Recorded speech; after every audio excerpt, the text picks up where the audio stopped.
extenderme demasiado. Yo antes de comenzar quiero pedirle disculpas a la iglesia de Tacoma, porque muchos no saben, pero otros sí. Hace un tiempo yo estaba invitado, estaba en el programa para venir a predicar aquí, todo el mundo sabía, pero yo no. Yo no me recordé, hermano, me olvidé por completo. Me olvidé, no hay excusa para eso, pero yo les pido disculpas y gracias porque a pesar de eso me volvieron a invitar. Gracias por confiar. Y estamos aquí para poder compartir la palabra de Dios. En el principio creó Dios los cielos y la tierra, dice la palabra de Dios, comienza así diciendo, ¿no?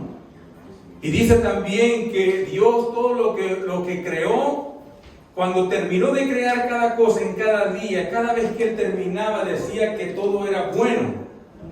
Y decía que era bueno en gran manera. O sea que era muy bueno, que era bueno en gran manera. Y cuando Dios creó todo, entre todo lo que Él creó, Él instituyó dos cosas importantes y que nosotros como adventistas del séptimo día defendemos a capa y espada, ¿no? Dos emblemas, dos monumentos que son, uno el sábado, que Dios dijo que es el séptimo día, que es el día de reposo. De hecho, Él dice que reposó, lo bendijo y lo santificó. Pero el otro emblema, el otro monumento que Dios creó en la creación fue ¿qué? El matrimonio. El matrimonio. El matrimonio. Dios creó el matrimonio, el primer matrimonio, dando con el matrimonio paso a una pequeña sociedad que se conoce con el nombre de familia. Y yo preguntaba, una vez que estaba hablando de este mismo tema, preguntaba, ¿será que el matrimonio en sí es una familia? ¿O será que tiene que haber hijos? Perdón, hermano, va a tener que trabajar bastante conmigo. ¿O será que tiene que haber hijos para que sea familia? ¿Qué piensa usted? ¿Será que un matrimonio así sin hijos es familia? Algunos los veo que sí, otros que no. Vamos a suponer, ¿quién está aquí que no tiene hijos? ¿Alguien que está aquí? Está difícil, ¿no? ¿Usted es soltera? Usted es soltera, bueno, no tiene hijos. Qué bueno, pero vamos a suponer que está un par de recién casados aquí. ¿Será que es familia? Un matrimonio, hermanos, es familia. Es familia. Cuando tiene hijos, pues es una familia con hijos. Pero es una familia, es una sociedad, porque ya son toda una sociedad que Dios estableció desde el mismo principio. Y es en el seno de la familia, en el calor del hogar, cuando nacemos, comenzamos a aprender muchas cosas. Entre esas, ¿qué aprendemos cuando llegamos al hogar? Aprendemos a hablar, aprendemos a ¿qué? A caminar. ¿Qué más? ¿Qué más aprendemos? A comer. Algunos aprendimos muy bien, ¿no? Porque ahora en día seguimos comiendo bastante. Aprendemos muchas cosas. Y si tenemos el privilegio de nacer en un hogar cristiano, aprendemos a conocer a Dios. Qué importante es esto. Aprendemos a conocer de su palabra. Pero hay un problema hoy en día, y ustedes sin duda algunas se han dado cuenta. El enemigo se ha encargado de destruir, y bueno, ese es el plan siempre, de destruir todo lo que Dios ha hecho. Cuando Dios creó todo y dijo que era bueno en gran manera, Él se encarga de que eso bueno se destruya. El sábado, hoy en día, son escasas iglesias que guardan el sábado de la forma que Dios lo pide, incluyendo muchas de nuestras iglesias, lamentable. El matrimonio, la familia que Dios instituyó, es una de las cosas que el enemigo más ataca. Porque si el enemigo destruye una familia, puede destruir una iglesia. Y el enemigo, a través del trabajo que hace con las familias, puede destruir la sociedad. ¿Usted se da cuenta cómo están las sociedades hoy? La familia está en decadencia.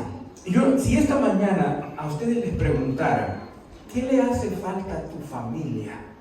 Piensa, ¿qué le hace falta a tu familia? ¿Qué contestarías tú? Algunos quizá podrían enfocarse en lo material y decir, bueno, es que a mi familia como que le falta un poco más de dinero. como que le falta más ingreso a nuestra familia para poder tener un mejor nivel de vida. Alguien también podría decir, pues a mi familia le falta más trabajo, porque solamente trabajo yo o solamente trabaja mi esposa, como que hace falta más. Algunos pudieran decir, a mi familia le falta una casa más grande, para que ya los niños no tengan que compartir el cuarto, cada quien tenga su cuarto, que tengamos un lugar donde dormir todos, etcétera, etcétera. Poner un comedor para cuando vengan los hermanos, poder invitarlos. Muchas cosas podemos decir. Pero yo quisiera que podamos leer el texto que nos va a ocupar esta mañana, que se encuentra en el libro Segundo de Crónicas, en el capítulo 7, versículos 13 y 14, especialmente el verso 14. Es un texto muy conocido, un texto poderoso.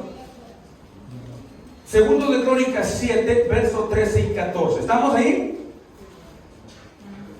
Dice así, en el verso 13. Dice el Señor aquí: si yo cerrare los cielos para que no haya lluvia, y si mandare a la langosta que consuma la tierra, o si enviare pestilencia a mi pueblo. Entonces viene el verso 14 y dice así: si se humillare mi pueblo, sobre el cual mi nombre es invocado, y oraren y buscaren mi rostro y se convirtieren de sus malos caminos. Y entonces aquí viene la condición. Entonces, dice Dios, entonces yo oiré desde los cielos, perdonaré sus pecados y sanaré su tierra. ¿Necesitará la tierra ser sanada? ¿Necesitará la tierra descansar? Es interesante lo que dice este texto. Pero este texto no está hablando de lo que le falta a nuestra familia, no está hablando de una casa, de un carro, de más dinero, no está hablando de cosas materiales. Si analizamos el texto, esto se refiere más a lo espiritual. Se refiere a qué es lo que le falta a nuestras familias para enfrentar la dificultad, las pruebas y la crisis a la cual se enfrenta hoy. ¿Qué es lo que le falta a tu familia para poder enfrentar las crisis que estamos enfrentando hoy en día? Cosas sobre las cuales tú y yo no tenemos control, que por más que nosotros queramos, no podemos hacer nada, no podemos resolver nada. ¿Podemos hacer algo nosotros por una enfermedad que ni siquiera los médicos pueden saber qué es? No podemos hacer nada. Hay muchas situaciones así. ¿Qué le falta a mi familia para enfrentar las dificultades y la crisis de la vida? Vamos a ver lo que dice el verso 14. ¿Qué dice la palabra de Dios? Hay 4 cosas que Dios nos menciona en este texto. 4 cosas específicas para que nosotros podamos, como familias, recibir, escuche esto, la plena bendición de Dios. Amén. Una plena bendición de Dios, porque Dios nos bendice ya. El estar vivos aquí, el tener trabajo, el poder comer, el que nuestros hijos, nuestra familia esté bien, eso es una bendición grande de Dios. Que podamos en este tiempo del año aquí en Washington tener un sol como el que tenemos ahora, esta es una bendición de Dios. Ya debería estar lloviendo a estas alturas. Pero Dios quiere bendecirnos plenamente. Dios quiere bendecirnos plenamente. La primera cosa que Dios menciona aquí en este texto 14 es que en nuestras familias nos hace falta humildad. En nuestras familias nos hace falta humildad. Lo primero que el Señor dice aquí en este texto al pueblo de Israel es que deberían de humillarse. Había mucha soberbia en el pueblo de Israel. Yo les pregunto, ¿será que en el pueblo de Dios hoy en día hay soberbia? ¿Hay orgullo en el pueblo de Dios?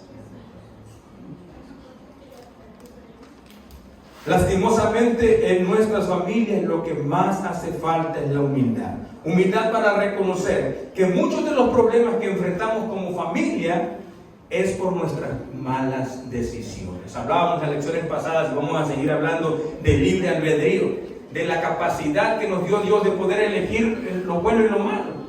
Esa capacidad que tú y yo tenemos. Y a veces por tener esa libertad nos equivocamos y decidimos mal. y hay consecuencias para nuestras familias. Debemos de humillarnos cuando cometemos un error en el matrimonio, con el esposo, con la esposa, reconocer nuestro mal y poder confesar, pedir perdón. Nos falta humildad. Y no debemos culpar a Dios. A veces lo más fácil es culpar a Dios, ¿no? Y decir, Señor, es que si tú me escucharas, si tú obraras, pues yo no estaría en esta condición que estoy.